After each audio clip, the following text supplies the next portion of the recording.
Okay, now that we've seen that the Finns were reworking the M91s, they needed barrels. They needed to rebarrel the guns. And like I pointed out, they've noticed that the design of the M91 was a tad bit lacking. They wanted better accuracy out of the gun. So this is when the problem of rebarreling the guns to reuse them, and they started thinking of redesigning the gun. So this is when they started to do their redesign work. I'm going to go over this, and this is a period. It will also cover what is called the M27 rifle. Basically is a 91 with a modified barrel.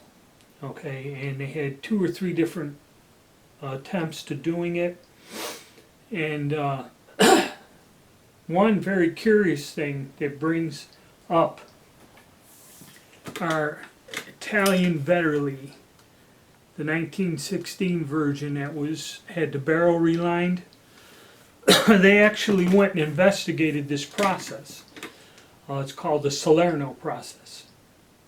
The British were thinking of using it when the Italians started it, and after the war they traveled to Italy to see how this was done, and an attempt was made by the Finns to use this process to refurbish barrels, reline them, which is pretty economical. That's why the Italians did it. And this is another tie-in to a World War II common gun. And what I'll do here is we're going to zoom in to the computer page at the mosenagant.net, because most of these guns I'm talking about are ultra rare, and there's some photos of them and some examples so you can see what I'm talking about. And I'm just going to kind of glance over this and get us up to where we're going to get into the M27, 28 models.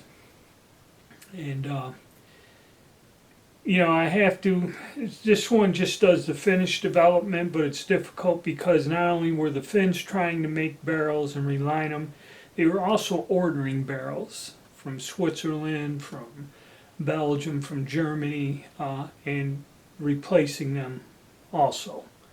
So let's go and we'll go over it, and it gets us further along in our little history lesson here. Like I said, the way this is laid out, this is going to explain the Finns' attempts, but also in the meantime we'll go to another page. It shows where they were ordering barrels.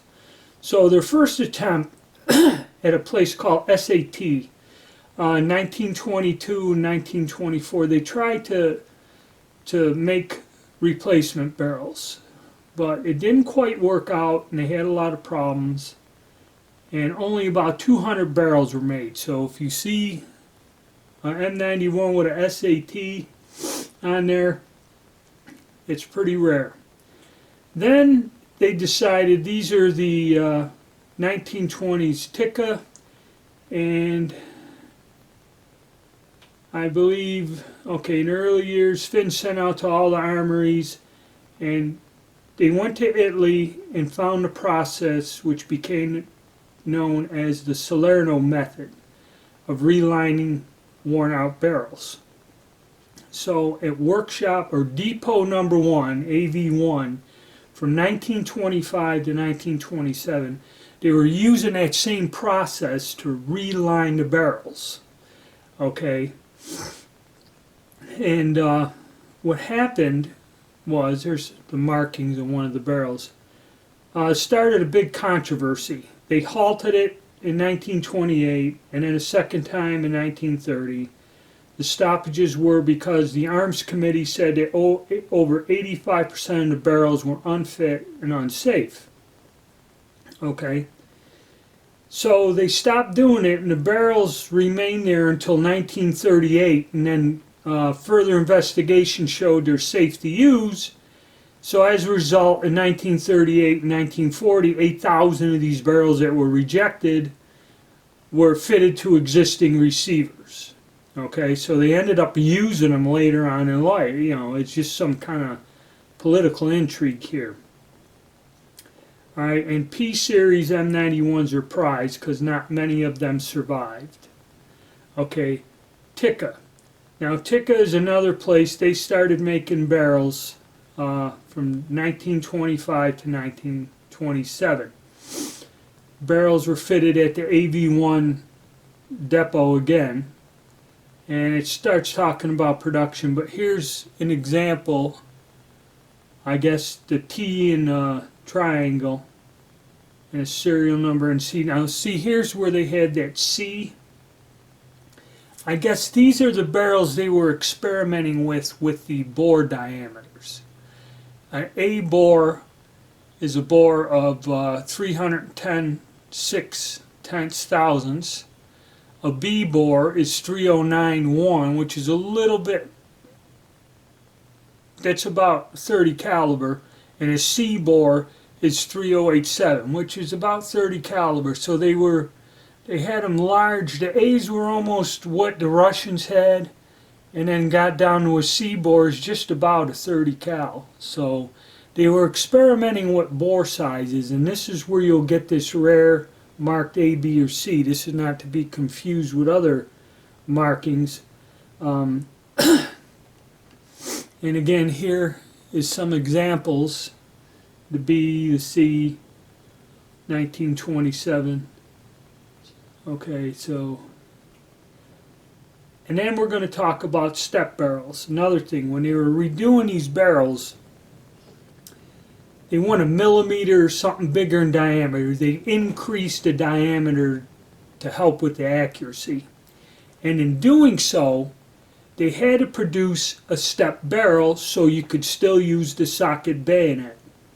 Okay, this is a 1927 stepped, and this is a 1940 non-stepped. I guess after a point, they made both of them. This is the confusing thing. They made the thicker barrels.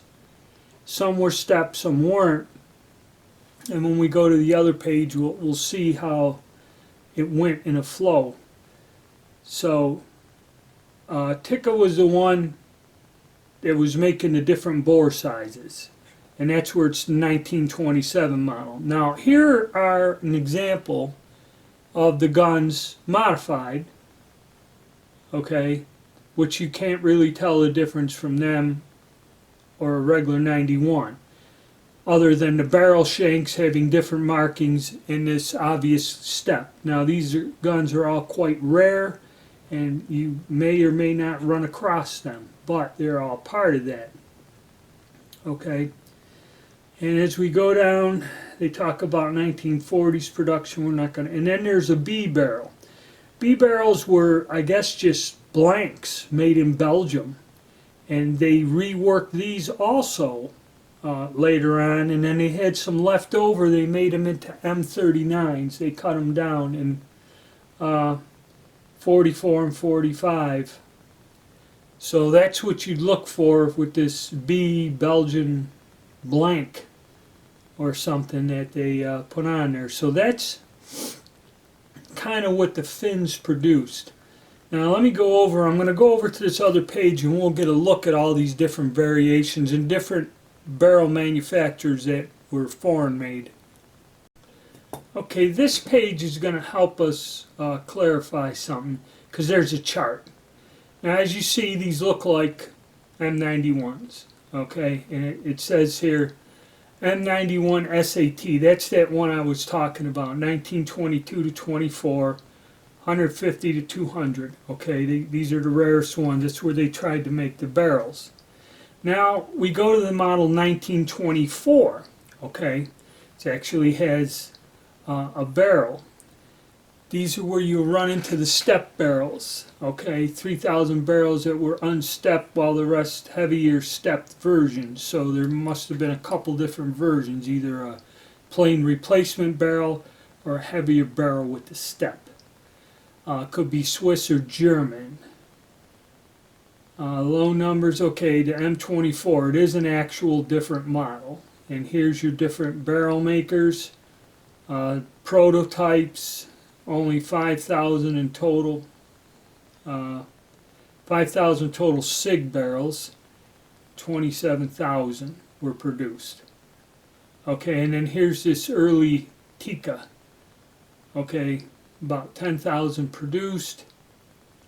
And again, it mentions that Arms Depot 1, and I believe these were the ones with the varying varying, A, B, C bore. This is when they were experimenting with the bores with these early Tikkas. Now, the Model 91 P series, okay, these were barrels relined with that Salerno process. Okay, there were 13,450 of those.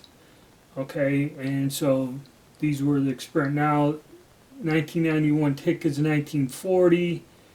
I'm not quite sure what that is. It's 40 to 44. It's getting a little bit, up to more recent. Now, model 1891 VK and B barrel. Okay, 13,000 barrel blanks provided by Belgium.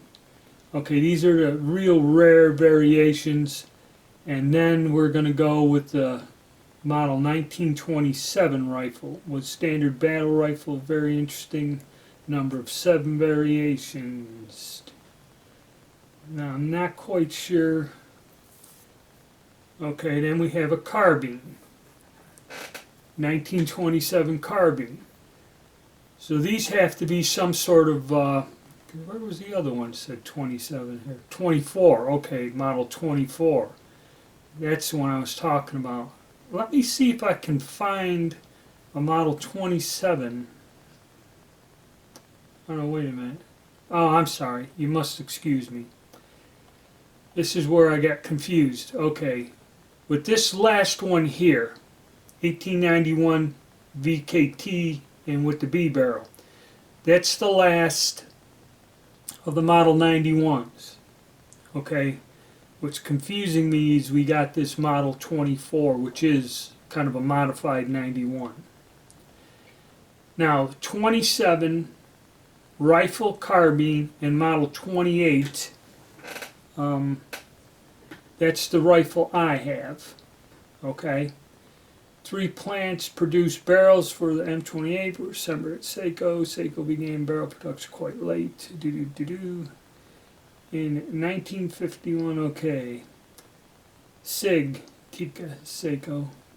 Alright, I have a SIG barrel. So the highest production number of the model 1928, 22,100, my barrel is SIG. It's made in Switzerland.